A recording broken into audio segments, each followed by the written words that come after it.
അധ്യക്ഷ സഖാവേ, ഇവിടെ വേദിയിലും സദസ്സിലും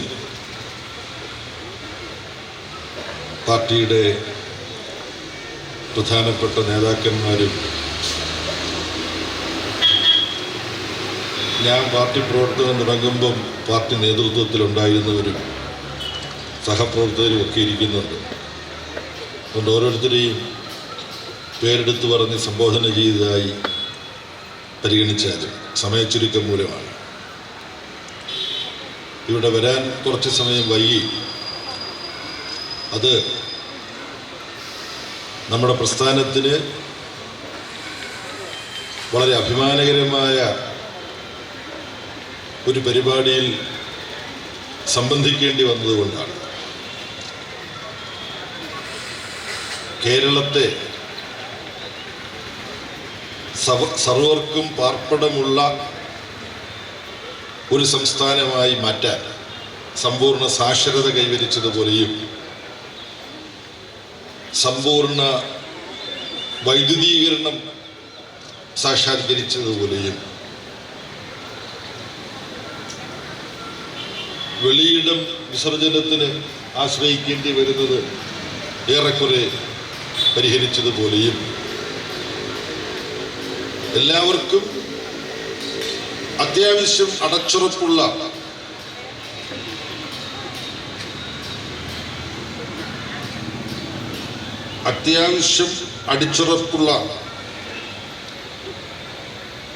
വീടുകൾ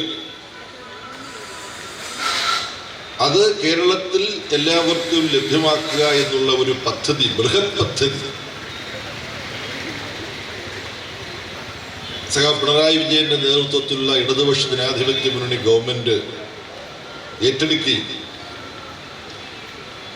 2.5 ലക്ഷത്തിലധികം വീടുകൾ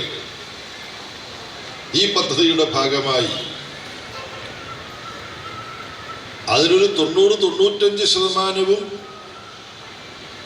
ഗവൺമെന്റ് ത്രിതല പഞ്ചായത്ത് സ്ഥാപനങ്ങൾ ഉത്തരവാദിത്വം ഏറ്റെടുത്ത് നിർമ്മിച്ചു കൊടുത്തതാണെങ്കിൽ നമ്മുടെ നാട്ടിലെ പൊതുപ്രസ്ഥാനങ്ങൾ ഈ സംരംഭത്തിൽ പങ്കാളിയാകണം എന്ന ആഹ്വാനം നൽകപ്പെട്ടപ്പോൾ CPIM അതിന് ഘടകങ്ങളോട് നിർദ്ദേശിച്ചു. ഓരോ ലോക്കൽ അതിർത്തിയിലും ആ ലോക്കലിലെ പാർട്ടി ലോക്കൽ കമ്മിറ്റിയുടെ ശേഷിയും സാധ്യതയും അനുസരിച്ച് ജനങ്ങളെ സഹകരിപ്പിച്ചുകൊണ്ട് സ്വന്തമായി വീടില്ലാത്തവരിൽ ഒരു വീടിന്റെ ആവശ്യകത ഏറ്റവും കൂടുതൽ അനുഭവപ്പെടുന്നവർക്ക് മുൻഗണന നൽകിക്കൊണ്ട് പാർട്ടി മുൻകൈയെടുത്ത് വീട് നിർമ്മിച്ചു കൊടുക്കണമെന്നൊരു നിർദ്ദേശം പാർട്ടിയുടെ ആലപ്പുഴയിൽ നടന്ന സംസ്ഥാന സമ്മേളനം മുന്നോട്ട് വെച്ചു. അത് ജില്ലയിൽ നാനാഭാഗങ്ങളിൽ നടപ്പാക്കപ്പെട്ടത് നിങ്ങൾക്കെല്ലാം അറിയാം. അത്തരത്തിലൊരു വീട് 87 വയസ്സുള്ള ഭവാനി അമ്മയ്ക്കും ആ 87 വയസ്സുകാരിയായ ഭവാനിയമ്മയുടെ 40 വയസ്സുള്ള മകൾ, ആ മകൾക്ക് 9ാം ക്ലാസ്സിലും 7ാം ക്ലാസ്സിലും പഠിക്കുന്ന 2 കുട്ടികൾ. അംബികയുടെ ഭർത്താവ് അംബികയെ ഉപേക്ഷിച്ചു പോയി. നമ്മുടെ നാട്ടിന്റെ ദയനീയ അവസ്ഥയാണ്. അപ്പോൾ ആൺതുണയില്ലാത്ത ഒരു വീടാണ് 87 വയസ്സുള്ള ഭവാനിയമ്മയുടെ വീട്. 40 വയസ്സുള്ള ഭവാനിയമ്മയുടെ 87 വയസ്സുള്ള ഭവാനിയമ്മയുടെ 40 വയസ്സുള്ള മകൾ അംബിക, 9ാം ക്ലാസ്സിൽ പഠിക്കുന്ന മകൻ, 7ാം ക്ലാസ്സിൽ പഠിക്കുന്ന മകൾ, ഇവരടങ്ങുന്ന കുടുംബമാണ്. ഇതുപോലൊരു ചടങ്ങ് അവിടെയും നടന്നു. കുളനട പഞ്ചായത്തിലെ എൽസിയുടെ പേര് മാവടി ലോക്കൽ കമ്മിറ്റി, അതിന്റെ നേതൃത്വത്തിലാണ് നാട്ടുകാരുടെ സഹായത്തോടുകൂടി, സഹകരണത്തോടുകൂടി 10 ലക്ഷത്തിലധികം രൂപ ചെലവഴിച്ച് നിർമ്മിച്ച 2 മുറിയും അടുക്കളയുമുള്ള സുരക്ഷിതമായ ഒരു വീട്, ഉറപ്പുള്ള ഒരു വീട്, അതിന്റെ താക്കോൽ ഏൽപ്പിക്കാൻ വേണ്ടി പോയതാണ്. സഖാവ് പി കൃഷ്ണപിള്ളയുടെ ഓർമ്മ ദിനമായ 6 മാസം മുമ്പ് ഓഗസ്റ്റ് 19-ാം തീയതി ഇവിടെയുള്ള സഖാവ് സുദേവനാണ് അതിന്റെ ശിലാസ്ഥാപനം നിർവഹിച്ചത്. അല്ലേ? 6 മാസക്കാലം കൊണ്ട് അവിടുത്തെ സഖാക്കൾ നാട്ടുകാരുടെ സഹായത്തോടു കൂടി അടിച്ചുറപ്പുള്ള ആ വീടിന്റെ പണി പൂർത്തീകരിച്ചു. സഖാവ് പി കൃഷ്ണപിള്ളയെ നേരിട്ട് കാണാൻ പറ്റാത്തവർക്ക് സഖാവ് പി കൃഷ്ണപിള്ള എങ്ങനെയായിരുന്നു എന്ന് മനസ്സിലാക്കാൻ പറ്റുന്ന ഒരു സഖാവ് പി കൃഷ്ണപിള്ളയുടെ പാർട്ടിയിൽ ഉണ്ടായി. ആ സഖാവാണ് സഖാവ് എൻ ശ്രീധരൻ. സഖാവ് പപ്പന് കാണാൻ പറ്റിയിട്ടുണ്ടോ പി കൃഷ്ണപിള്ളയെന്ന് എനിക്ക് അറിഞ്ഞുകൂടാ. ഇല്ല. നമ്മുടെ കൂട്ടത്തിൽ ഏറ്റവും ചെറുപ്പമാണെങ്കിലും പഴയ കാര്യങ്ങൾ കുറെ മനസ്സിലാക്കാൻ കഴിഞ്ഞിട്ടുള്ള ഒരാളാണ്. തെനാലിയിൽ ചേർന്ന പ്രത്യേക സമ്മേളനത്തിൽ പങ്കെടുത്ത് അപൂർവം സഹാക്കളുടെ ഒരാളാണ്. ഞാൻ ജനിക്കുന്നതിന് മുമ്പ് സഖാവ് കൃഷ്ണപിള്ള പാമ്പ് കടിയേറ്റ് മരിച്ചു. സഖാവ് NS സ്വാഭാവിക മരണമല്ല. ഒരു ലോറി വന്ന് സഖാവ് NS സഞ്ചരിച്ചിരുന്ന കാറിന് തകർത്ത് ആ കാർ ഓടിച്ചിരുന്ന സഖാവ് കുറുപ്പും, പരവൂരിലെ സഖാവ് കുറുപ്പും മരിച്ചു, സഖാവ് NS മരിച്ചു. സഖാവ് കൃഷ്ണപിള്ള 42-ാമത്തെ വയസ്സിലാണ് പാമ്പ് കടിയേറ്റ് മരിക്കുന്നത്. സഖാവ് കൃഷ്ണപിള്ളയുടെ ഓർമ്മ ദിനത്തിൽ ശിലാസ്ഥാപനം നടത്തിയ ഭവാനിയമ്മയുടെയും മകൾ അംബികയുടെയും അവരുടെ 2 മക്കളുടെയും ജീവിത സുരക്ഷിതത്വത്തിന്റെ സ്നേഹവീടെന്നാണ് ആ വീട്ടിന് നാട്ടുകാരും പാർട്ടിയും പേര് കൊടുത്തത്. ആ സ്നേഹവീട് സഖാവ് NSന്റെ ഓർമ്മ ദിനത്തിലാണ് താമസത്തിനായിട്ട് കൈമാറിയത് എന്നുള്ളത് രാഷ്ട്രീയവും സംഘടനാപരവുമൊക്കെയായ ഒരുപാട് കാര്യങ്ങൾ ആലോചിക്കാൻ നമ്മളെ പ്രേരിപ്പിക്കുന്നതാണ്. സഖാവ് പി കൃഷ്ണപിള്ള മുതൽ സഖാവ് N ശ്രീധരൻ വരെ. ഒപ്പം നമ്മൾ ആലോചിക്കേണ്ടത് സഖാവ് പി കൃഷ്ണപിള്ളയും EMS AKGയും CH വഴിക്കോടനും തെണ്ടിരിപ്പന്മാരുടെ കഠാരയ്ക്കിരയായി രക്തസാക്ഷിത്വം വരിക്കേണ്ടി വന്ന ഉന്നതനായ നേതാവാണ് സഖാവ് അഴീക്കോടൻ. CPIM-നെ ഇടതുപക്ഷത്തെ അക്രമികൾ എന്ന് ചൂഷകവർഗത്തിന്റെ കുഴലൂത്തുകാരായ ചില മാധ്യമങ്ങൾ ചിത്രീകരിക്കുമെങ്കിലും സംസ്ഥാന തലത്തിലുള്ള നേതാവ് ഉൾപ്പെടെ വകവരുത്തപ്പെട്ട പ്രസ്ഥാനമാണ് കമ്മ്യൂണിസ്റ്റ് പ്രസ്ഥാനവും CPIM-ഉം. MLA ആയി പ്രവർത്തിച്ചുകൊണ്ടിരുന്ന സഖാവ് കുഞ്ഞാലിയെ വെടിവെച്ചു കൊന്നത് ആരാണ്? സഖാവ് കുഞ്ഞാലിയുടെ മരണമൊഴിയിൽ പേര് പറഞ്ഞയാൾ പിന്നെ കോൺഗ്രസിന്റെ മന്ത്രിയായിരുന്നിട്ടുണ്ട് കേരളത്തിൽ. അത് കൂട്ടത്തിൽ ഞാൻ ഓർത്തതാണ്. അപ്പോൾ ഈ പ്രസ്ഥാനം പ്രതിസന്ധികളെ, അപകടങ്ങളെ, ആക്രമണങ്ങളെ, നിരോധനങ്ങളെ, വിദേശ ചാരന്മാരിൽ നിന്ന് മുദ്രയടിച്ച് ജയിലടയ്ക്കപ്പെട്ടിട്ടുണ്ട് EMS-നെയും AKG-യും പോലുള്ളവരെ. സ്വാതന്ത്ര്യ സമരത്തിൽ ബ്രിട്ടീഷ് സാമ്രാജ്യത്തിനെതിരായിട്ടുള്ള പോരാട്ടത്തിന് നേതൃത്വം കൊടുത്തവരാണ് EMS AKG-യും ഒക്കെ. അപ്പൊ ജയിലറകളിലോ ഭീകരമർദ്ദനങ്ങളിലോ തളരാതെ വളർന്നുകൊണ്ടിരിക്കുന്ന ഈ പ്രസ്ഥാനം, ആ പ്രസ്ഥാനം കൊല്ലം ജില്ലയിൽ വളർത്തിയെടുക്കുന്നതിൽ താരതമ്യമില്ലാത്ത സംഭാവന നൽകിയ നേതാവ് സഖാവ് NS. സഖാവ് NS-ന്റെ ഓർമ്മ ദിനത്തിൽ പാവപ്പെട്ട ഒരു കുടുംബത്തിന് അഭയം പകരുന്നതിന് ഒരു സ്നേഹവീട് പി കൃഷ്ണപിള്ളയുടെയും NS-ന്റെയും പ്രസ്ഥാനം നിർമ്മിച്ച് കൊടുത്ത ചടങ്ങിലും കൊല്ലത്ത് ഇടതുപക്ഷ പ്രസ്ഥാനത്തിന്റെ ഒരു വലിയ ശക്തി കേന്ദ്രമാണ് ഈ കടപ്പാക്ക. ജനകീയം പത്രം ഇടതുപക്ഷത്തിന്റെ കരുത്തുറ്റ ജിഹ്വയാണ്. പാർട്ടി ഭിന്നിക്കുന്നവര് രണ്ട് പാർട്ടികളുടെയും പത്രമായിരുന്നു. അപ്പൊ രണ്ട് പാർട്ടികളും ചേർന്നാൽ കൊല്ലം ജില്ലയിൽ ഇടതുപക്ഷം വളരെ സുശക്തമാണ്, കടപ്പാക്കട പ്രദേശത്തും സുശക്തമാണ്. ഏതൊക്കെയോ ചില കാരണങ്ങളാൽ ചില സന്ദർഭങ്ങളിൽ നമുക്ക് ചില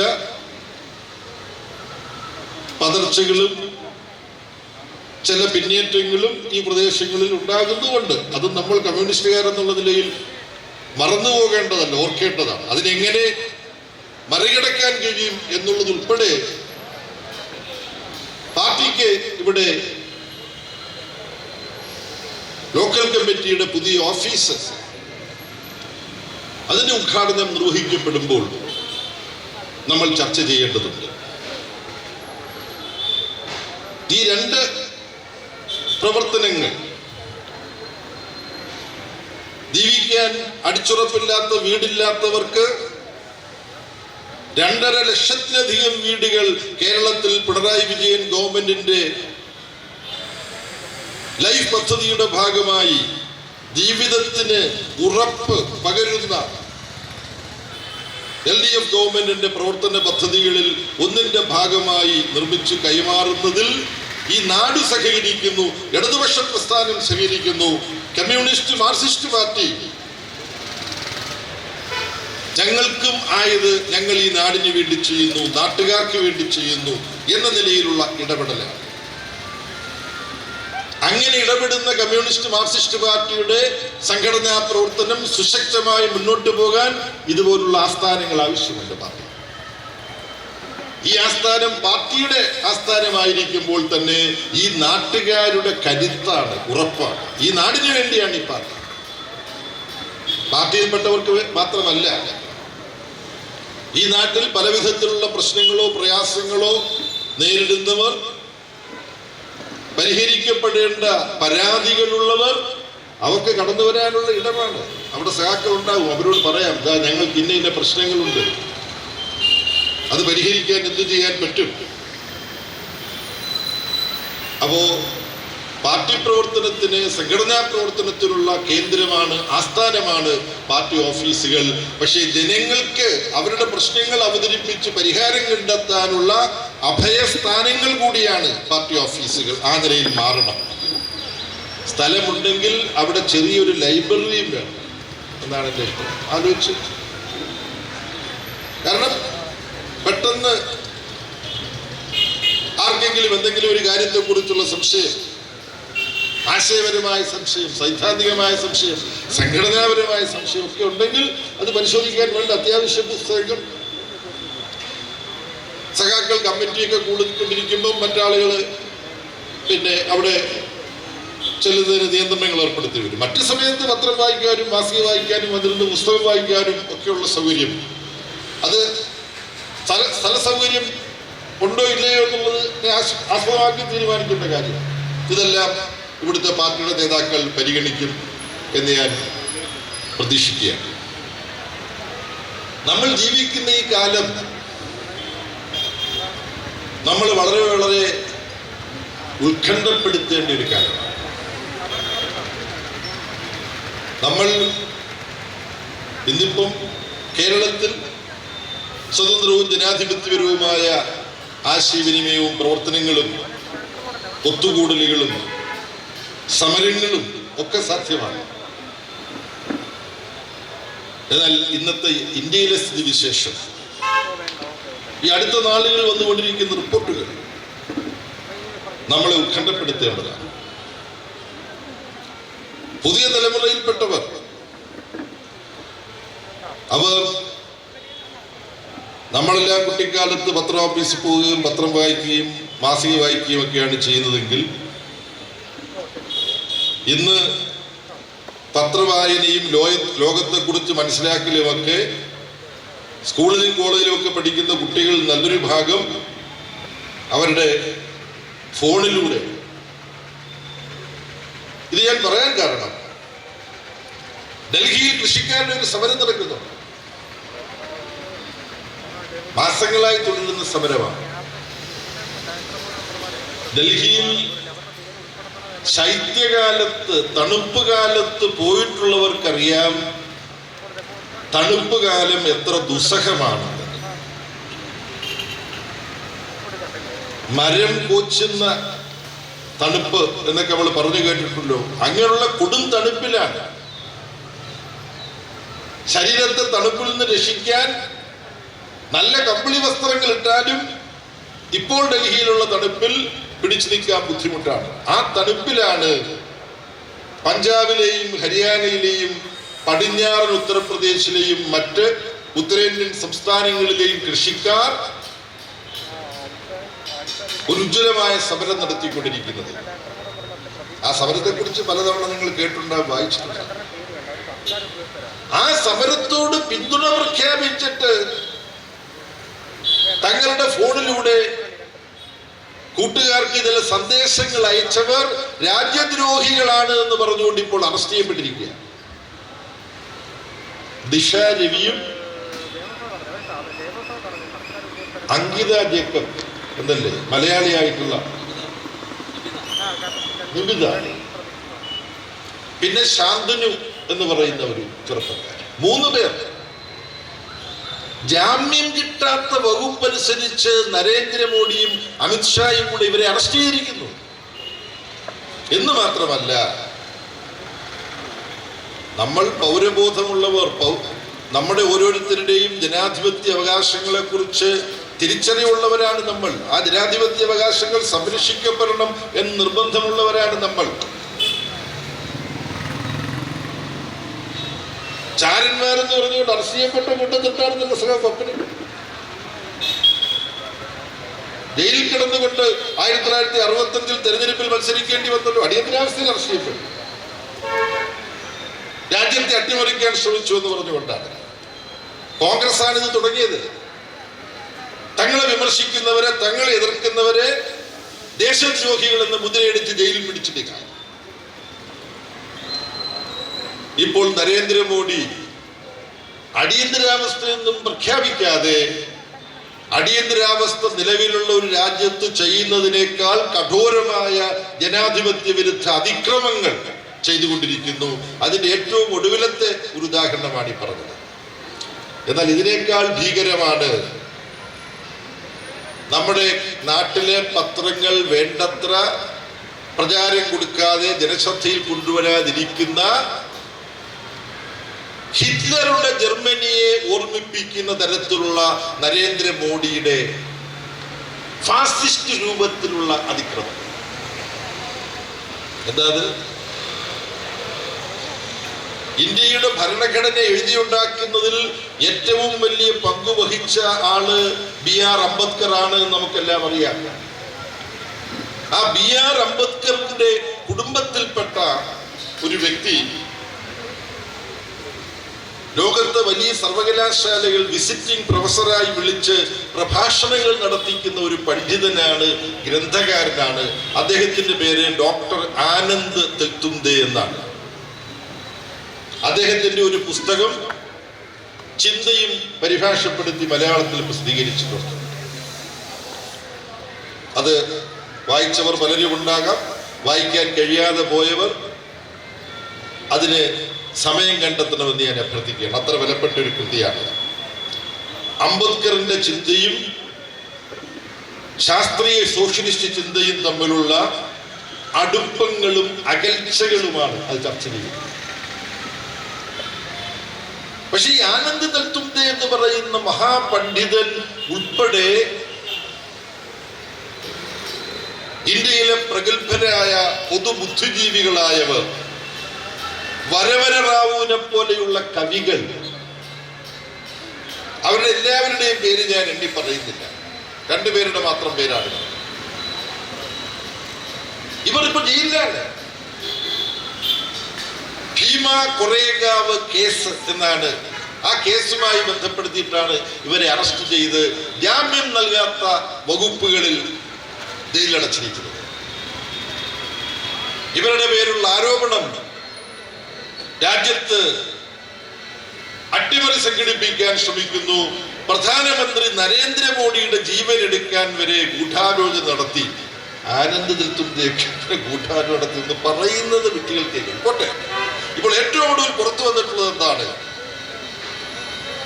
ഈ കുറ്റങ്ങൾ ഇവരുടെ മേൽ ആരോപിക്കുന്നതിന് വേണ്ടി ഇവരിൽ ചിലരുടെ കമ്പ്യൂട്ടറുകളിൽ ഉണ്ട് എന്ന് പറയുന്ന ചില ഇൻപുട്സ്, ചില ഉള്ളടക്കങ്ങൾ, അത് മുഴുവൻ കമ്പ്യൂട്ടറിന്റെ ഉടമ, കമ്പ്യൂട്ടർ ഉപയോഗിക്കുന്നയാൾ അറിയാതെ കമ്പ്യൂട്ടറുകൾ നിക്ഷേപിക്കാനുള്ള, കള്ളത്തരം കാണിക്കാനുള്ള ചില സാങ്കേതിക വിദ്യ ആപ്പുകളുണ്ട്. ആപ്ലിക്കേഷൻ എന്നുള്ള അർത്ഥത്തിലാണ് ആപ്പ് എന്ന് പറയുക. ഇവിടെ ഒരു ആപ്പായി തന്നെയാണ് ഇവർക്ക് അത് പ്രവർത്തിച്ചിട്ടുള്ളതെന്ന് മനസ്സിലാക്കാം. ഇത്തരം കാര്യങ്ങൾ ശാസ്ത്രീയമായി പരിശോധിച്ച് കണ്ടുപിടിക്കാൻ കഴിയുന്ന അമേരിക്കയിലുള്ള ഒരു സ്വതന്ത്ര ഏജൻസി അവർ പരിശോധിച്ചു കണ്ടെത്തിയിരിക്കുന്നു, ഡോക്ടർ ആനന്ദ് തെൽതുംദെ ഉൾപ്പെടെയുള്ളവരെ കുറ്റമാരോപിച്ച് ജയിലിലടയ്ക്കുന്നതിന് കാരണമായി ഇവർ ഉയർത്തിക്കാട്ടുന്നതെല്ലാം കൃത്രിമ തെളിവുകളാണ്. സൃഷ്ടിക്കപ്പെട്ട് ഈ കമ്പ്യൂട്ടറിൽ ഒരു പ്രത്യേക സാങ്കേതിക വിദ്യ ഉപയോഗിച്ച് നിക്ഷേപിച്ച തെളിവുകളാണ്. ഉദാഹരണത്തിന്, നമ്മളെ അറസ്റ്റ് ചെയ്യാൻ നിയമവിരുദ്ധ സാധനങ്ങൾ നമ്മുടെ വീട്ടിലുണ്ട് എന്ന് വരുത്തി തീർക്കാൻ വേണ്ടി അത് വീട്ടിൽ കൃത്രിമമായിട്ട് കൊണ്ടുപോയി വെക്കുക, എന്നിട്ട് പോലീസ് തെളിവ് സഹിതം നിങ്ങളെ പിടിച്ചിരിക്കുന്നു എന്ന് പറഞ്ഞുകൊണ്ട് നമ്മളെ അറസ്റ്റ് ചെയ്യുന്ന പഴയ രീതി ഉണ്ടല്ലോ. ഈ രീതി കമ്പ്യൂട്ടറിന്റെ കാര്യത്തിൽ പ്രയോഗിച്ചിരിക്കുന്നു എന്ന് കമ്പ്യൂട്ടറിലെ ഫാബ്രിക്കേഷൻ, സൈബർ ഫാബ്രിക്കേഷൻ, ഈ കമ്പ്യൂട്ടർ സാങ്കേതിക വിദ്യയിൽ കൃത്രിമങ്ങൾ നടന്നാൽ അത് കണ്ടുപിടിക്കുന്നതിന് ശേഷിയുള്ള ലോകത്തിലെ ഏറ്റവും വലിയ സ്വതന്ത്ര സ്ഥാപനം, ശാസ്ത്ര സ്ഥാപനം, അമേരിക്കയിലുള്ള സ്ഥാപനം, ഇവരിത് കണ്ടുപിടിച്ചു. ആ വിവരം അമേരിക്കയിലെ വാഷിംഗ്ടൺ പോസ്റ്റ് പത്രം റിപ്പോർട്ട് ചെയ്യുകയും ചെയ്തു. പക്ഷെ ഇന്ത്യയിലെ പ്രധാനപ്പെട്ട പത്രങ്ങളൊന്നും ഇത് അറിയിക്കുന്നു. ഇവിടുത്തെ കേന്ദ്ര വിഷയം എന്താണ്? ജർമ്മനിയിൽ ഹിറ്റ്ലർ നാസിസം കൊണ്ടുവരുന്നതിനെ കമ്മ്യൂണിസ്റ്റുകാരെ കൂട്ടത്തോട് അറസ്റ്റ് ചെയ്ത് ഭേദ്യം ചെയ്യുന്നത്, പല കമ്മ്യൂണിസ്റ്റ് നേതാക്കന്മാരെയും കൊന്നുകളയുന്നതിന് ഒക്കെ നിമിത്തമായി ഉപയോഗിച്ചത് ജർമ്മൻ പാർലമെന്റിന് കമ്മ്യൂണിസ്റ്റുകാർ തീയിട്ടു എന്ന കഥയുണ്ടാക്കിക്കൊണ്ട്. ജർമ്മൻ പാർലമെന്റ് മന്ദിരത്തിന്റെ പേര് റൈസ്ടാഗ് എന്നാണ്. ഉച്ചരിക്കാൻ കുറച്ച് ബുദ്ധിമുട്ടാണ്. റൈസ്ടാഗ് തീവയ്പ് കേസ് കുപ്രസിദ്ധമാണ്. ജനാധിപത്യവാദികളെയും സോഷ്യലിസ്റ്റുകളെയും കമ്മ്യൂണിസ്റ്റുകളെയും ഹിറ്റ്ലറെ വിമർശിക്കുന്നവരെയും മുഴുവൻ നിശബ്ദരാക്കാനും തടവറയിലിടാനും വേണ്ടി പാർലമെന്റ് മന്ദിരത്തിന് കമ്മ്യൂണിസ്റ്റുകാർ തീവച്ചു എന്ന കള്ളക്കഥ സൃഷ്ടിക്കാൻ അവിടെ പാർലമെന്റ് മന്ദിരത്തിൽ നാസികൾ തീയിട്ടതുപോലെയാണ് നരേന്ദ്രമോദിയുടെ ഇന്ത്യയിൽ നരേന്ദ്രമോദിയെ കൊല്ലാൻ ചിലർ ശ്രമിക്കുന്നു എന്ന് പറഞ്ഞുകൊണ്ട് കള്ളത്തെളിവുകൾ ഉണ്ടാക്കിക്കൊണ്ട് ഈ പ്രമുഖരായ പൗരാവകാശ പ്രവർത്തകരെ അറസ്റ്റ് ചെയ്തപ്പോൾ ജയിലിട്ടിരിക്കുകയാണ്. ഈ ആനന്ദ് തെൽതുംദെയെ നേരിട്ട് കാണാനും സംസാരിക്കാനും ഒന്നിലധികം തവണ എനിക്ക് അവസരം കിട്ടിയിട്ടുണ്ട്. അതുകൊണ്ട് ശ്രീമാൻ നരേന്ദ്രമോദിക്കും അമിത്ഷായ്ക്കും വേണമെങ്കിൽ എന്നെയും ഇതേ കുറ്റങ്ങൾ ആരോപിച്ച് വേണമെങ്കിൽ ജയിലിടാവുന്നതാണ്. പ്രൊഫസർ വി അരവിന്ദാക്ഷനെ കുറച്ചുപേർക്കും കൂടെ അറിയാം. PG പോലെ തന്നെ പണ്ഡിതോചിതമായി പഠന ക്ലാസ്സുകളൊക്കെ എടുക്കുന്ന ഇടതുപക്ഷ ചിന്തകനാണ്. കേരള ഓർമ്മ കോളേജിലെ പ്രൊഫസറായിരുന്നു, ഇംഗ്ലീഷ് പ്രൊഫസറായിരുന്നു. അദ്ദേഹത്തിന്റെ പേരിലുള്ള ഒരു അഖിലേന്ത്യാ പുരസ്കാരം റൊബില താപ്പർക്ക് അത് നൽകിയിട്ടുണ്ട്. ചരിത്രകാരി സച്ചിദാനന്ദന് നൽകിയിട്ടുണ്ട്. അതുപോലെ 2 വർഷം മുമ്പ് ആനന്ദ് തെൽതുംദെക്കാണ് ഞങ്ങളെല്ലാം കൂടെ അടങ്ങുന്ന ഒരു പുരസ്കാര നിർണയ സമിതി, സച്ചിദാനന്ദനുമൊക്കെ അതിനകത്തുണ്ട്. തൃശ്ശൂരിൽ വെച്ച് അദ്ദേഹത്തിന് കൊടുക്കുമ്പോൾ ആ പരിപാടിക്ക് വന്നപ്പോൾ അദ്ദേഹം പറഞ്ഞു, നമുക്കിതേപോലുള്ള ചടങ്ങുകളിൽ വെച്ച് ഇനി എത്ര കാലം കാണാൻ കഴിയുമെന്ന് എനിക്ക് അറിഞ്ഞുകൂടാ. എൻ്റെ കഴുത്തിന് ചുറ്റും നരേന്ദ്രമോദി ഗവൺമെന്റ് കുരുക്ക് മുറുക്കിക്കൊണ്ടിരിക്കുകയാണ്. നമുക്കും അറിയാമായിരുന്നു. അപ്പോൾ ഈ രാജ്യം ഔപചാരികമായി ഫാസിസ്റ്റ് രാജ്യമായി മാറിയിട്ടില്ല. പക്ഷെ ഫലത്തിൽ ഫാസത്തിന് സമാനമായ ജനാധിപത്യ വിരുദ്ധ അതിക്രമങ്ങൾ ആവർത്തിച്ച് സംഭവിച്ചുകൊണ്ടിരിക്കുന്നു. വലുതും ചെറുതുമായ സംഭവങ്ങൾ നമ്മൾ ഓർക്കണം. തങ്ങൾക്ക് യോജിപ്പില്ലാത്തവരെ ഭയപ്പെടുത്തി നിശബ്ദരാക്കുക, അതല്ലെങ്കിൽ വെടിവെച്ച് കൊല്ലുക. അതാണ് ഇവർ ചെയ്തുകൊണ്ടിരിക്കുന്നത്. അൻസാരയെ, ദബോൾക്കറെ, ഗൗരി ലങ്കേഷിനെ, കൽബുർഗിയെ. കൽബുർഗി എന്ന് പറഞ്ഞാൽ എന്താ? തകഴി എന്ന് പറയുന്ന പോലെ. കൽബുർഗി എന്ന് പറഞ്ഞാൽ ഒരു സ്ഥലപ്പേരാണ്. പക്ഷെ തകഴി എന്ന് പറഞ്ഞാൽ നമുക്കെന്താ? തകഴി ശിവശങ്കരപ്പിള്ള. അതുപോലെ കൽബുർഗി എന്ന് പറഞ്ഞാൽ ഡോക്ടർ എം കൽബുർഗി, വചന സാഹിത്യത്തിന്റെ അതോറിറ്റി, കന്നഡ സാഹിത്യത്തിലെ അത്യുന്നതൻ. അദ്ദേഹത്തെ കൊന്നുകളഞ്ഞു. RSS വിമർശിച്ചു. അതിനെ തുടർന്നാണ് ഭഗവാന്റെ മരണം എന്ന KR മീരയുടെ രചനകളിൽ ഏറ്റവും ഔന്നത്യമുള്ള ഒരു രചനയായിട്ട് വിലയിരുത്തപ്പെടേണ്ടതാണ് ഭഗവാന്റെ മരണം എന്ന സുദീർഘമായ ഒരു രചന. ഈ കൽബുർഗിയുടെ വധവും പിന്നെ ഡോക്ടർ ഭഗവാൻ എന്ന് പറയുന്ന ഒരു യുക്തിവാദിക്കെതിരായിട്ടും കർണാടകത്തിൽ ഈ RSSകാർ നീങ്ങുന്നുണ്ട്. ഞാനിത് ദീർഘിപ്പിക്കുന്നില്ല. നമ്മൾ കണ്ട ഈ യുവതികളെ, ശന്തനുവിനെയും ദിശാരവിയെയും അങ്കിത ജേക്കബിനെയും എല്ലാം ചെറുപ്പക്കാരാണവർ.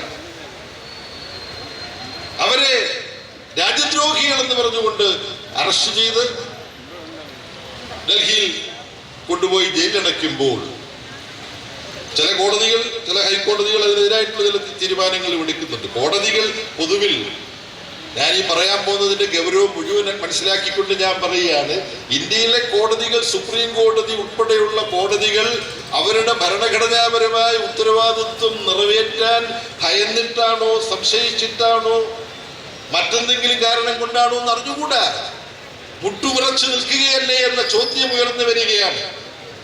കോടതി അലക്ഷ്യത്തിന് വേണമെങ്കിൽ എന്നെ പിടികൂടാ എന്നറിഞ്ഞുകൊണ്ട് തന്നെ ഞാനിത് പറയണ്ടേ നമ്മൾ എവിടെയെങ്കിലും. എന്നിട്ട് ഇടയ്ക്ക് ഞങ്ങൾ അങ്ങനെ അത്ര മോശക്കാരല്ലേ എന്ന് കാണിക്കാൻ വേണ്ടി ചില വിധികൾ ഇടയ്ക്ക് പറയും. ഇങ്ങനെയാണ് വലിയ വലിയ ബുദ്ധിശാലിത്വം ഉണ്ട് ഇവർക്ക്. നമ്മുടെ രാജ്യത്ത് ഭരണഘടനയുടെ അടിസ്ഥാന തത്വം ലംഘിച്ചുകൊണ്ട് മോഡിയും അമിത്ഷായും ചേർന്ന് പാസാക്കിയ സിറ്റിസൺഷിപ്പ് അമെൻഡ്മെന്റ് ആക്ട്, അത് ഭരണഘടനാപരമാണോ അല്ലയോ എന്ന ചോദ്യം സുപ്രീം കോടതിക്ക് മുമ്പിൽ കൊടുത്തിട്ട് സുപ്രീം കോടതി അതിന്റെ പുറത്ത് കിടന്ന് ഉറങ്ങുകയല്ലേ? നാണമുണ്ടോ സുപ്രീം കോടതി ചീഫ് ജസ്റ്റിസ്, സുപ്രീം കോടതിയിലെ ജഡ്ജിമാര്? എന്താ നിങ്ങൾ, എന്തിനാണ് നിങ്ങൾ ശമ്പളം വാങ്ങിച്ചു തിന്നുന്നത്? നിങ്ങൾ നിങ്ങളുടെ ജോലി ചെയ്യുന്നുണ്ടോ? എന്താ സിറ്റിസൺഷിപ്പ് അമെൻഡ്മെന്റ് ആക്ടിന്റെ അപകടം? ഇന്ത്യയിൽ പൗരത്വം നിർണയിക്കാൻ മതം ഒരു ഘടകമായി കൂടാ എന്നുള്ളത് ഇന്ത്യയുടെ മതേതര ഭരണഘടനയുടെ അടിസ്ഥാനമല്ലേ? ആ അടിസ്ഥാനം വലിച്ചു കീറി കളഞ്ഞിരിക്കുന്നു നരേന്ദ്രമോദിയും അമിത്ഷായും കൂടെ ചേർന്നിട്ട്. അപ്പൊ പറയും, ഇത് 3 രാജ്യങ്ങളിൽ നിന്ന് വരുന്നവരുടെ, ബംഗ്ലാദേശ്, അഫ്ഗാനിസ്ഥാൻ, പാകിസ്ഥാൻ, ഇവിടെ നിന്നും പൗരത്വത്തിന് അപേക്ഷിക്കുന്നവരുടെ കാര്യത്തിലല്ലേ മതം ഘടകമായിട്ടുള്ളത്? ആണ്. മതത്തെ ഒരു ഘടകമാക്കി എടുത്തിരിക്കുന്നു തൽക്കാലം ഇങ്ങനെ. പിന്നെ നിങ്ങൾ ഓരോരോ മേഖലയിലേക്ക് ഇത് വ്യാപിപ്പിക്കും. ഇന്ത്യൻ ഭരണഘടനയും നിയമവ്യവസ്ഥയും കുറിച്ച് ആദ്യാക്ഷരങ്ങൾ പഠിച്ച ഒരാൾ നരേന്ദ്രമോദിയും അമിത്ഷായും കൂടെ പാസാക്കിയ ഈ സിറ്റിസൺഷിപ്പ് അമെൻഡ്മെന്റ് ആക്ട് വലിച്ചു കീറി ചവറ്റുകൊട്ടയിൽ ഇടണ്ടേ? അവര് പരിഗണിക്കുന്നില്ല സുപ്രീം കോടതി. നാണമില്ലാത്ത ഒരു കൂട്ടം ആള് ഇതെന്താ പരിഗണിക്കുന്നത്? അർണാബ് ഗോസ്വാമി അറസ്റ്റ് ചെയ്യാൻ പാടുണ്ടോ? അർണാബ് ഗോസ്വാമി അപ്പീലുമായിട്ട് ചെല്ലുന്നു സുപ്രീം കോടതി അടിയന്തരമായിട്ട് നിൽക്കുന്നു, പരിശോധിക്കുന്നു. എന്നിട്ട് പറയുന്നു അർണാബ് ഗോസ്വാമിയുടെ വ്യക്തി സ്വാതന്ത്ര്യം, പൗരസ്വാതന്ത്ര്യം, മറ്റ് ആ വിഷയത്തിന്റെ ഉള്ളടക്കത്തിലേക്ക് ഞങ്ങൾ കിടക്കുന്നില്ല, പക്ഷെ അങ്ങനെ അറസ്റ്റ് ചെയ്യാൻ പാടില്ല, അദ്ദേഹത്തിന് ജാമ്യം കൊടുത്തിരിക്കുന്നു. പൗരാവകാശത്തിന്റെ വലിയ സംരക്ഷകരുടെ വേഷത്തിൽ ഈ രാജ്യത്തിന്റെ ഭരണഘടന ജീവനോടുകൂടി തുടരണോ, അതോ ഭരണഘടനയുടെ മതേതര ഉള്ളടക്കത്തെ പിച്ചി ചീന്തിക്കളയാൻ മോഡിയെയും അമിത്ഷായെയും അനുവദിക്കാമോ എന്ന ഭരണഘടനയുടെ ജീവിതവുമായി ബന്ധപ്പെട്ട മർമ്മപ്രധാനമായ പ്രശ്നം കേൾക്കുന്നില്ല. ഇങ്ങനെ വിശദീകരിച്ച് പറയാൻ പലതുമുണ്ട്. അപ്പൊ കേരളത്തെക്കുറിച്ച് പറയണ്ടേ? കേരളത്തെക്കുറിച്ചും പറയണമെന്ന് സംഘാടകർ എന്നോട് പറഞ്ഞിട്ടുണ്ട്. അതുകൊണ്ട് ഇത്ര ഗുരുതരമായ ഇന്ത്യൻ സാഹചര്യത്തിന്റെ ഗൗരവം വല്ലവും ഈ രാഹുൽ ഗാന്ധിയോ രമേശ് ചെന്നിത്തലയോ ഉമ്മൻചാണ്ടിയോ എ.കെ. പറയുന്നുണ്ടോ? ഈ രാജ്യം എത്ര അപകടകരമായ ഒരു നിലയിലേക്കാണ് പോയിക്കൊണ്ടിരിക്കുന്നത് എന്ന കാര്യം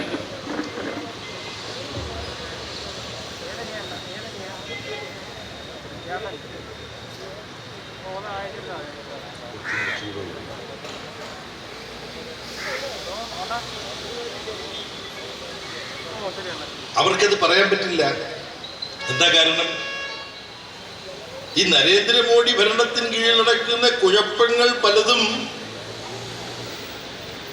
കോൺഗ്രസിന്റെ നേതൃത്വത്തിലുള്ള ഒരു ഭരണമായിരുന്നു എന്ന് ഡൽഹിയിൽ ഉണ്ടായിരുന്നതെങ്കിൽ ഈ കുഴപ്പങ്ങൾ പലതും അവർ ചെയ്യുമായിരുന്നു.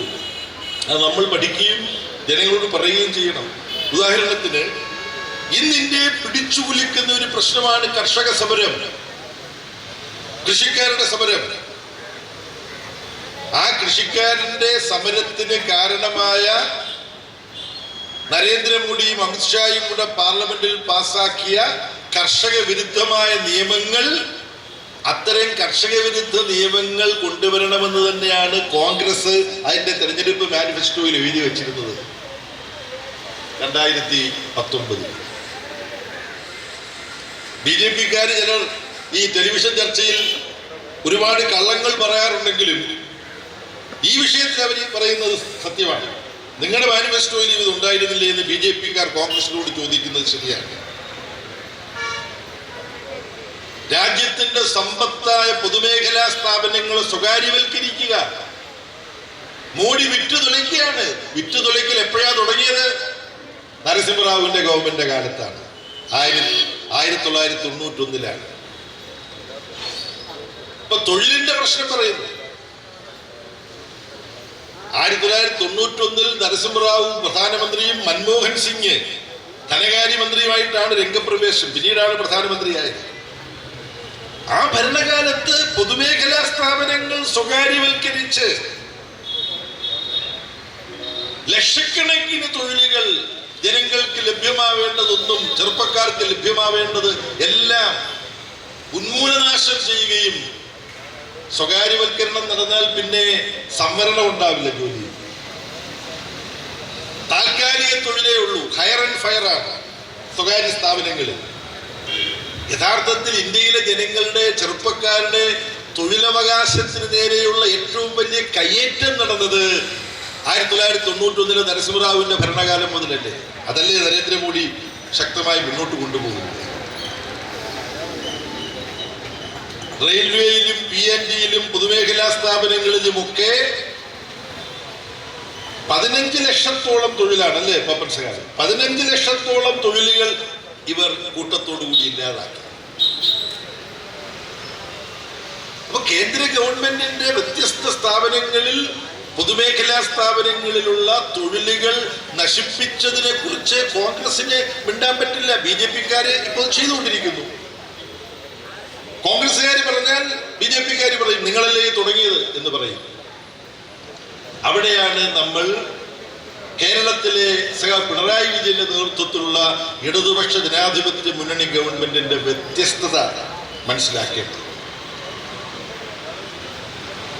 ഇപ്പൊ എനിക്ക് കിട്ടിയ ഒരു വിവരം,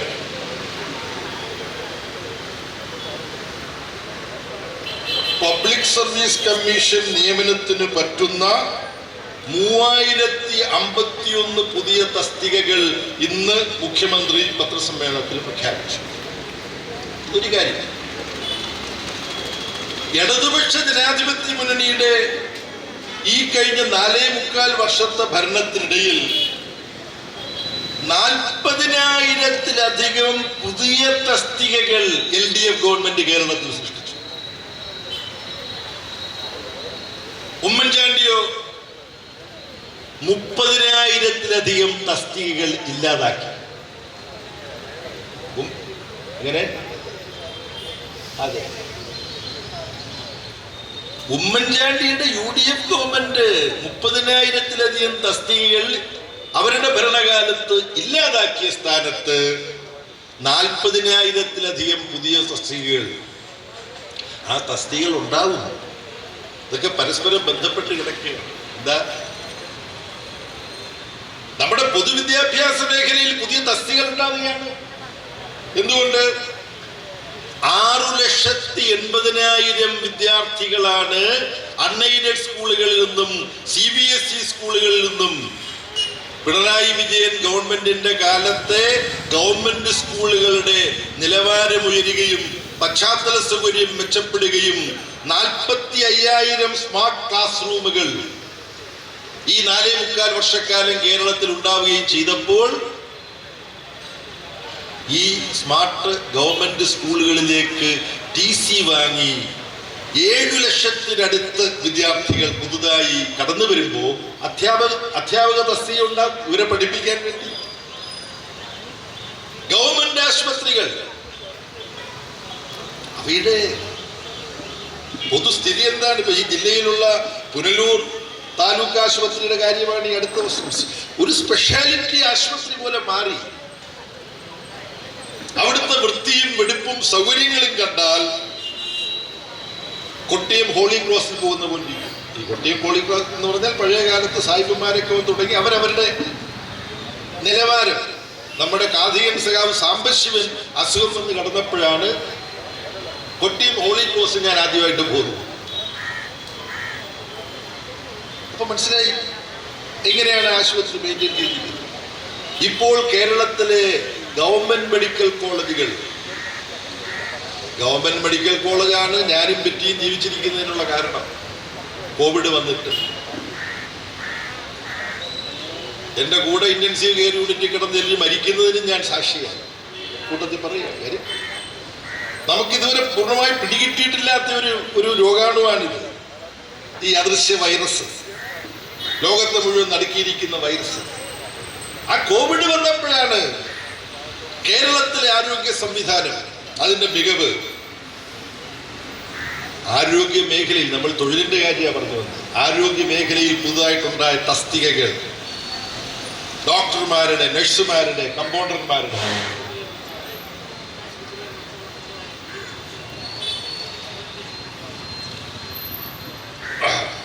കുടുംബാരോഗ്യ കേന്ദ്രങ്ങൾ, കമ്മ്യൂണിറ്റി കുടുംബാരോഗ്യ കേന്ദ്രങ്ങൾ.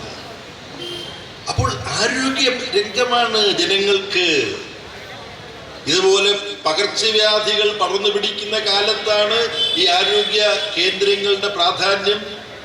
നമ്മുടെ ഒരു ജീവൻ മരണ പ്രശ്നമാണെന്ന് നമ്മൾ തിരിച്ചറിഞ്ഞത്. പിന്നെ പുതിയ തലമുറ പഠിക്കുന്നതാണ് നമുക്ക് ഏറ്റവും പ്രധാനം, അല്ലേ?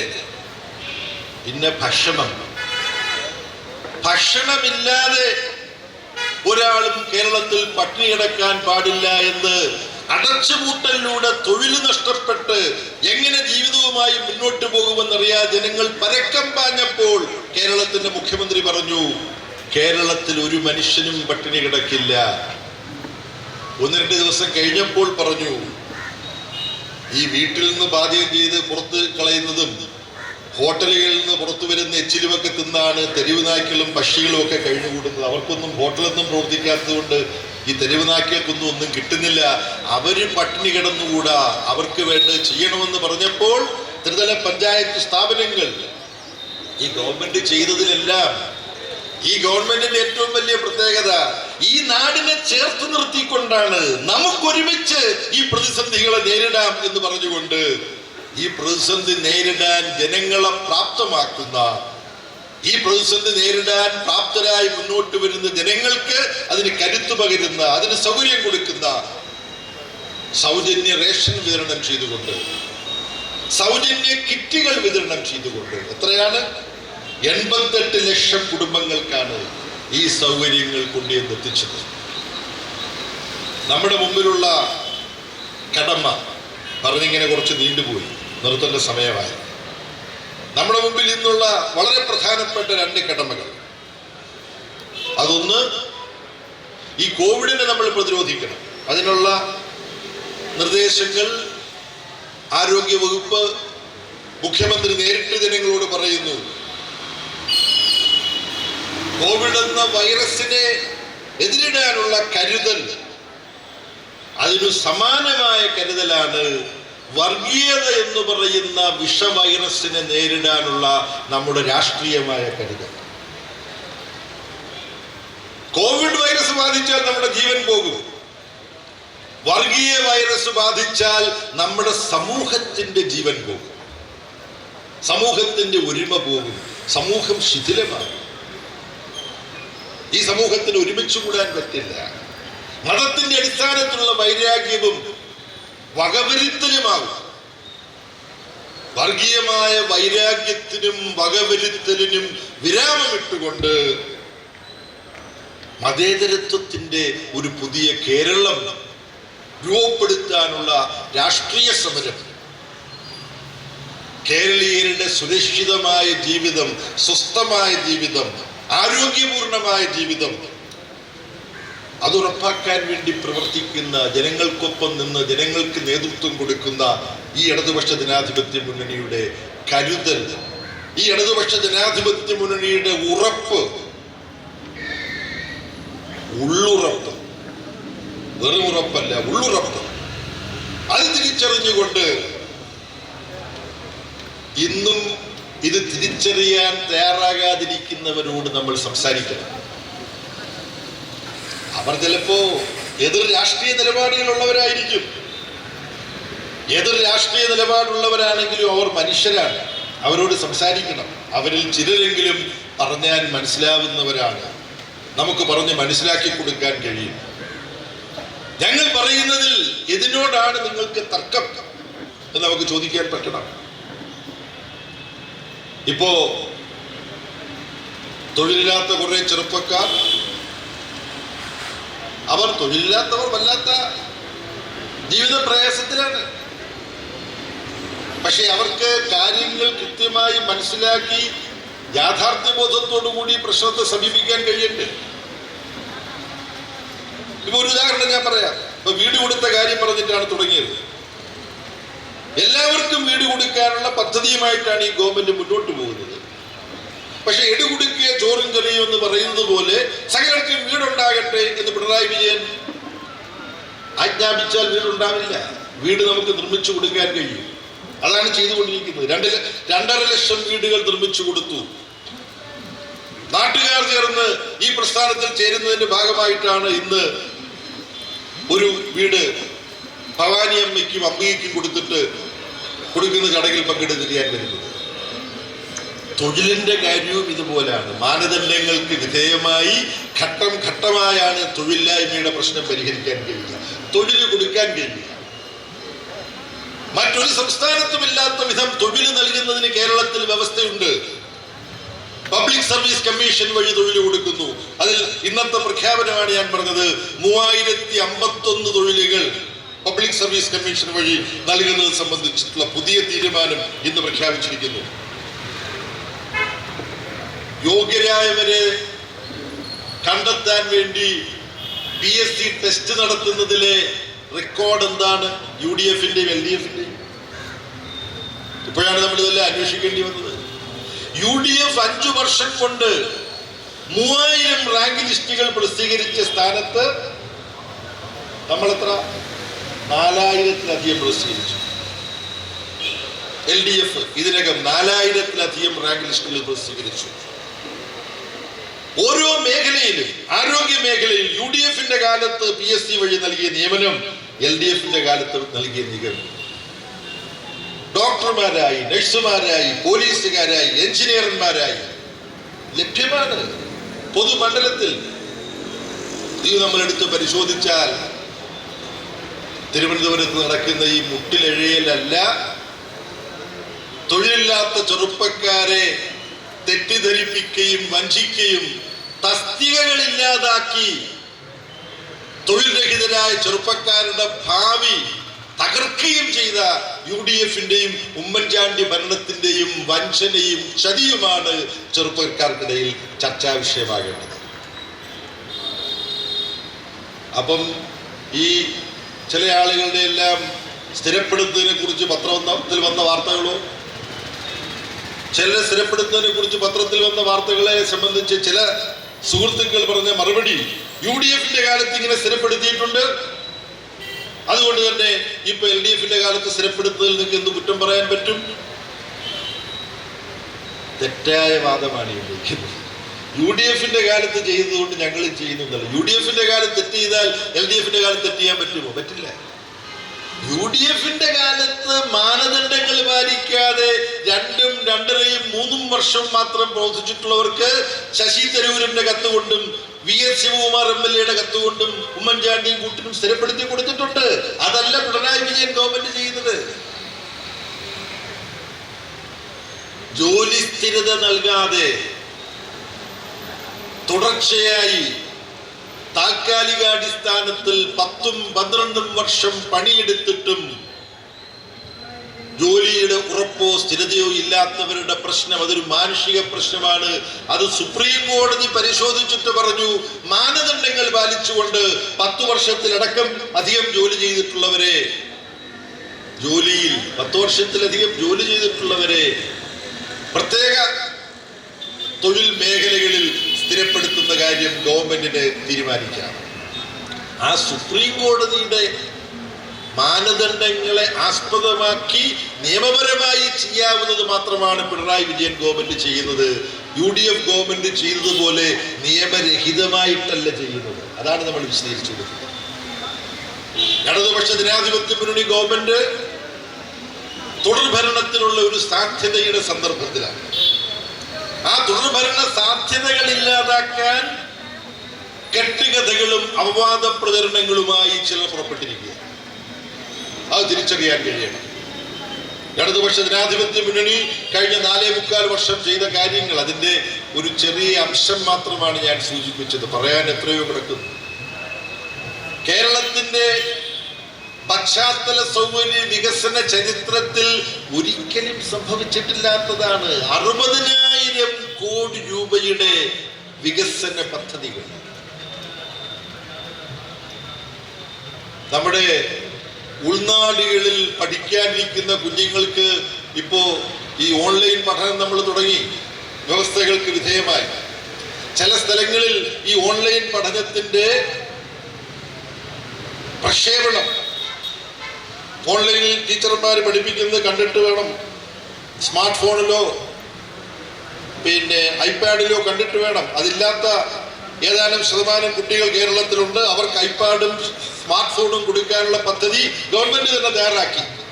പക്ഷേ പലയിടത്തും സ്മാർട്ട് ഫോണിലോ ഐപാഡിലോ ഈ ക്ലാസ് അധ്യാപകനോ അധ്യാപികയോ പഠിപ്പിക്കുന്നത് കാണാൻ വേണ്ടത്ര ശക്തമായ ബന്ധമില്ല, ഇന്റർനെറ്റ് ബന്ധമില്ല. ഈ K-4 പദ്ധതി യാഥാർത്ഥ്യമായി കഴിഞ്ഞു.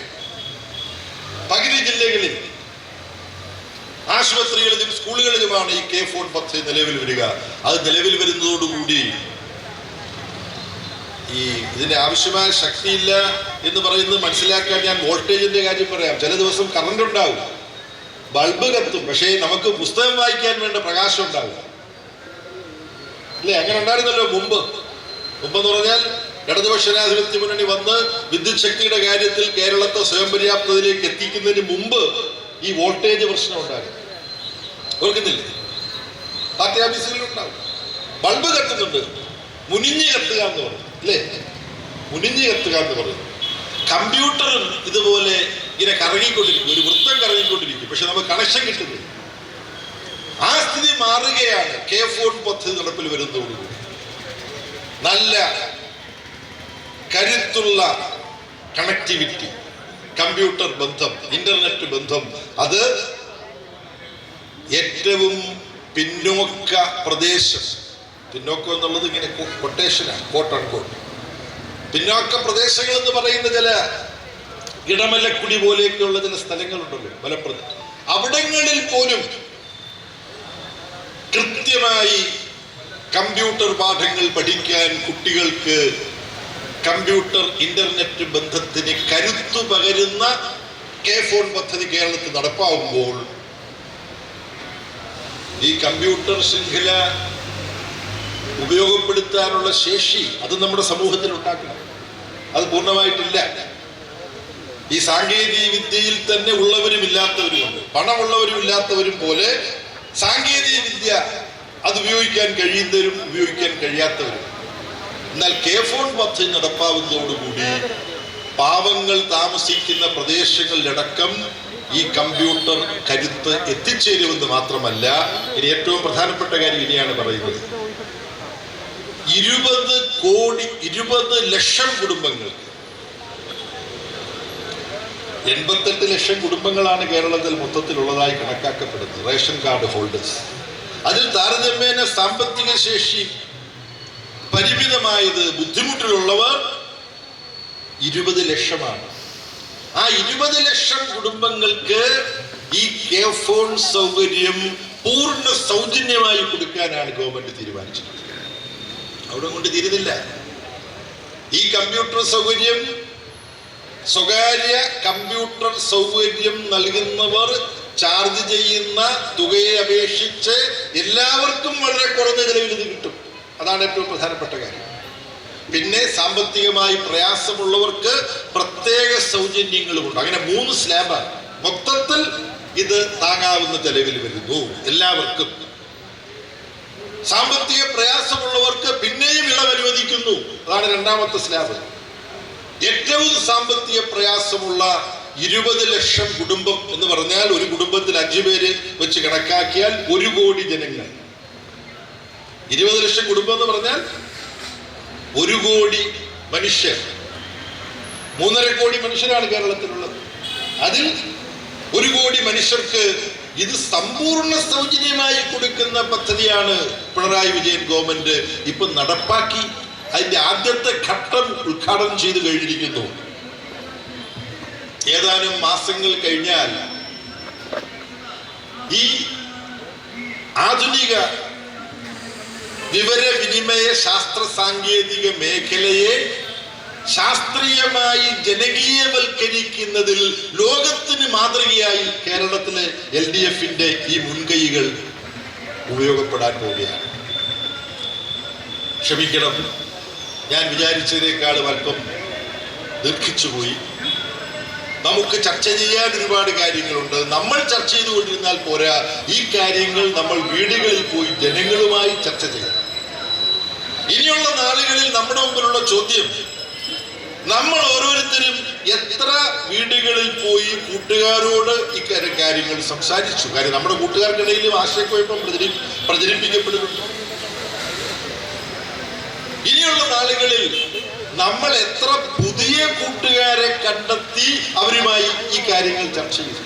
ഉള്ള കൂട്ടുകാരോട് മാത്രം സംസാരിച്ചാൽ പോരാ, ഇതുവരെ പരിചയപ്പെടാൻ ഇടയായിട്ടില്ലാത്തവരെ കണ്ട് സംസാരിച്ച് അവരോട് ഈ വസ്തുതകൾ ഓരോന്നും വിശദീകരിക്കേണ്ടതുണ്ട്. നമ്മുടെ കടമ വളരെ വലുതാണ്. നാം CPIM-ന്റെ വ്യത്യസ്തമായ രാഷ്ട്രീയ നിലപാടുകൾ, അതിലൊന്നെന്താണ്? വർഗീയത എന്ന് പറയുന്ന വൈറസിനെ കുറിച്ച് ഞാൻ പറഞ്ഞു. പക്ഷേ ഒരു തരം വർഗീയതയുമായി യാതൊരു ഒത്തുതീർപ്പും ഉണ്ടാക്കാതെ മതസൗഹാർദ്ദത്തിന്റെയും മതേതരത്വത്തിന്റെയും നിലപാട്, ഇത് രണ്ടും പറയണം. മതസൗഹാർദ്ദത്തിന്റെയും മതേതരത്വത്തിന്റെയും നിലപാട്, അതുമായി സമൂഹത്തിലും രാഷ്ട്രീയ മണ്ഡലത്തിലും പ്രവർത്തിക്കുന്നവർ നമ്മൾ മാത്രമാണ്. നമ്മളുടെ CPM-ന്റെയും ഇടതുപക്ഷ ജനാധിപത്യ മുന്നണിയുടെയും സമീപനത്തെ ചിലർ വക്രീകരിച്ച് വളച്ചൊടിച്ച് മതവിരുദ്ധരാണിവർ, കണ്ടോ? മതേതരത്വം മതേതരത്വം എന്നിവർ പറയുന്നത് കണ്ടോ? യഥാർത്ഥത്തിൽ ഇവർ മതങ്ങൾക്കെതിരാണ്. അങ്ങനെ ഒരു പ്രചരണം നടക്കുന്നുണ്ട്. അതുകൊണ്ടാണ് ഞാൻ പറഞ്ഞത്, നമ്മൾ ഇതിൽ വ്യക്തത വരുത്തണം. നമ്മുടെ മതത്തോടുള്ള സമീപനം എന്താണ്? ഓരോരുത്തർക്കും അവരവർക്ക് ഇഷ്ടപ്പെട്ട മതത്തിൽ വിശ്വസിക്കാൻ അവകാശമുണ്ടാവണം. അത് പാർട്ടിയുടെ ഏത് തലത്തിൽ പ്രവർത്തിക്കുന്നവർക്കും തങ്ങളുടെ മതവിശ്വാസം മുറുകെ പിടിക്കാനുള്ള അവകാശമുണ്ട്. സ്വന്തം മതവിശ്വാസം മറ്റുള്ളവരുടെ മേൽ കുത്തിച്ചെലുത്താനല്ല നമ്മൾ പുറപ്പെടേണ്ടത്. അവിടെ ജനാധിപത്യ സമീപനമാണ്. അതുപോലെ എല്ലാ മതങ്ങളോടും ബഹുമാനം പുലർത്തുകയും ഓരോ മതത്തിന്റെയും നല്ല മൂല്യങ്ങൾ പിന്തുടരുകയും ചെയ്യുന്നതോടൊപ്പം പ്രത്യേകിച്ച് ഒരു മതത്തിന്റെയും ആചാരങ്ങൾ പിന്തുടരേണ്ടതില്ല എന്ന് ഞാൻ കരുതുന്നു. അങ്ങനെ കരുതുന്ന ഒരാളാണ് ഞാൻ. എല്ലാ മതങ്ങളോടും എനിക്ക് ബഹുമാനമാണ്, ഓരോ മതത്തിന്റെയും നല്ല മൂല്യങ്ങളോട് എനിക്ക് ആദരവാണ്. പക്ഷെ ഏതെങ്കിലും ഒരു പ്രത്യേക മതത്തിന്റെ ആചാരങ്ങൾ പിന്തുടരേണ്ടതില്ല എന്ന സമീപനം ഇത് പണ്ഡിറ്റ് നെഹ്റുവിന്റെ സമീപനമാണ്, ഞാനുണ്ടാക്കിയ സമീപനമല്ല. ഒരു പരിധിവരെ മഹാത്മാഗാന്ധിയുടെ സമീപനമാണ്. മഹാത്മാഗാന്ധി എങ്ങനെയാണ് ചെയ്തിട്ടുള്ളത്? മഹാത്മാഗാന്ധി എല്ലാ മതങ്ങളുടെ ഗ്രന്ഥങ്ങളും വായിക്കും. ഞാനൊരു സനാതന ഹിന്ദുവാണ്, പക്ഷേ ഈശ്വര അള്ളാഹ് എന്നതാണ് അദ്ദേഹത്തിന് ഏറ്റവും പ്രിയപ്പെട്ട ഗാനം. ഈശ്വരനെ അള്ളാ എന്നും പറയും. അതുകൊണ്ടാണ് വെടിവെച്ച് കൊന്നുകളഞ്ഞത്. ആര്? ഹിന്ദു വർഗീയതയുടെ ശക്തികൾ. അദ്ദേഹത്തെ വെടിവെച്ച് കൊന്ന ഏറ്റവും ഹീനവും ക്രൂരവുമായ വർഗീയ വിദ്വേഷത്തിന്റെ ശക്തികളാണ് ഇന്ന് പല തലങ്ങളിലും ഭരണ സംവിധാനങ്ങളുടെ തലപ്പത്ത് ഈ രാജ്യത്തിന്റെ മഹാദുരന്തം എന്ന് മാത്രമേ പറയാൻ കഴിയൂ. ഗാന്ധിജിയുടെ ഘാതകന്മാരുടെ പ്രത്യയശാസ്ത്രത്തെ മുറുകെ പിടിക്കുന്നവരാണ് നമ്മുടെ രാഷ്ട്രത്തിന്റെ പല നേതൃത്വ സ്ഥാനങ്ങളിലും ഇപ്പോൾ കടന്നിങ്ങനെ ഇരിക്കുന്നത്. അവർ ചരിത്രത്തെ വളച്ചൊടിക്കുകയാണ്. ഏറ്റവും ഒടുവിലൊരു ഉദാഹരണം ഞാൻ പറയാം. ഇങ്ങോട്ട് വരുന്നതിനിടയ്ക്ക് ഞാൻ എൻ്റെ ഇന്റർനെറ്റ് കണക്ഷൻ ഉപയോഗിച്ചുകൊണ്ട് സവർക്കർ മഹാത്മാഗാന്ധിയെ വധിച്ച കേസിലെ പ്രതിയാണ്. 5ാം പ്രതിയാണോ 6ാം പ്രതിയാണോ എന്നെനിക്കൊരു സംശയം. അത് നിങ്ങളോട് സംസാരിക്കാൻ ഇങ്ങനെ പല പോയിന്റും ആലോചിക്കും. സംസാരിച്ച് വരുമ്പം ചില പോയിന്റ് സ്പർശിക്കും, ചിലത് വിട്ടുപോകും. ഇപ്പൊ തന്നെ പറഞ്ഞ ആ പോയിന്റിലെത്തി. അതുകൊണ്ട് ഞാൻ ഗാന്ധി ആൻഡ് സവർക്കർ എന്ന് സെർച്ച് ചെയ്തു, അന്വേഷിച്ചു. അങ്ങനെ അന്വേഷിച്ചപ്പോൾ വന്നത് എന്താണെന്നറിയോ? ആലോചിച്ചാൽ നമ്മൾ ഞെട്ടിപ്പോണം. ഗാന്ധി ആൻഡ് സവർക്കർ എന്ന് പറഞ്ഞുകൊണ്ട് അന്വേഷിച്ചപ്പോൾ അതുമായി വന്ന റിസൾട്ടുകൾ മുഴുവൻ ഞാൻ നോക്കി.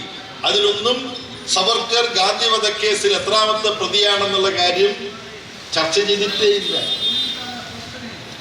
എന്നു മാത്രമല്ല, അപകടത്തിന്റെ ഭീകരത കിടക്കുന്ന എവിടാണെന്നറിയുമോ? ഗാന്ധിക്ക് സവർക്കറെ വളരെ ഇഷ്ടമായിരുന്നു എന്നുള്ള ഒരു ലേഖനമാണ് ആദ്യം കിടക്കുന്നത്. ആലോചിച്ചു.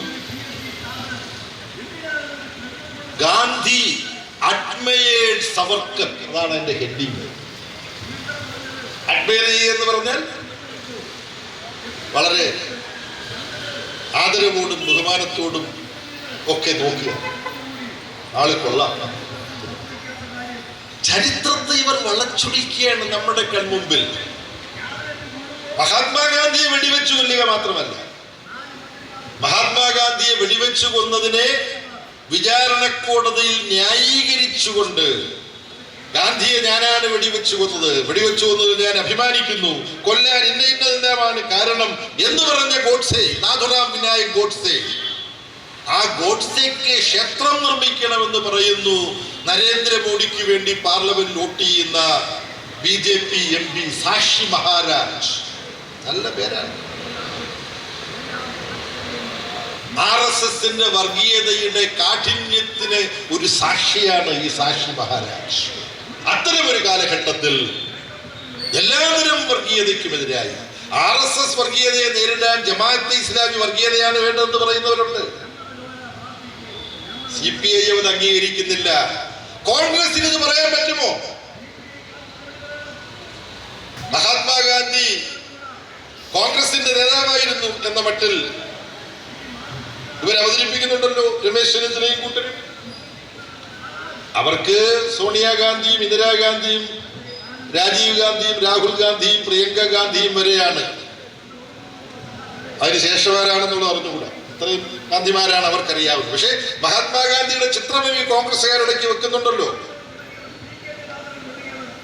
മഹാത്മാഗാന്ധിയെ വധിച്ചത് ഒരു ഹിന്ദു രാഷ്ട്രം സ്ഥാപിക്കണം എന്ന RSS തന്ത്രത്തിന്റെ ഭാഗമായിട്ടാണ്. മഹാത്മജി അത് അംഗീകരിച്ചിട്ടില്ല.